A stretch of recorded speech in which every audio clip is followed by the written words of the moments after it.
আজকে আমি বানাবো বেলের শরবত। এখানে আমার বুবু প্রথমে বেলটাকে ফাটিয়ে নিল। এই দেখো, এই বেলটা দিয়েই আমি বানাবো আজকে বেলের শরবত। চলো তাহলে দেখে নেওয়া যাক। প্রথমে একটা বাটিতে নিয়ে নিয়েছি বেলটা। এবার পরিমাণ মতন ঠান্ডা জল দিয়ে ভালোভাবে বেলটাকে মিক্স করে নেব হাত দিয়ে। এই যে ভালোভাবে জলের সাথে আমি বেলটাকে মিক্স করে নিচ্ছি। এবার জলের মধ্যে থেকে এই যে সুতো সুতো মতন জিনিসগুলো আছে এগুলোকে বাদ দিয়ে দেবো হাত দিয়ে ছেঁকে ছেঁকে।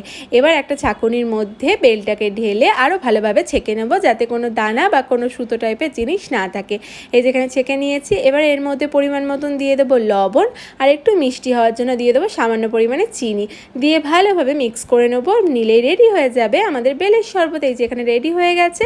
আর এখন আমি ঠান্ডা ঠান্ডা সার্ভ করে নিচ্ছি একটা গ্লাসে। আর আজকে আমি আমার বুবুকে খাওয়াবো। আমার বুবু তো ফার্স্ট টাইম খাবে এই বেলের শরবত, দেখি ওর কেমন লাগে।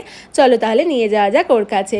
এই দেখো, ওকে আমি দিয়েছিলাম। প্রথমটা একটু মুখটা কেমন করেছিল, তারপরে ওর বেশ ভালোই লেগেছিল।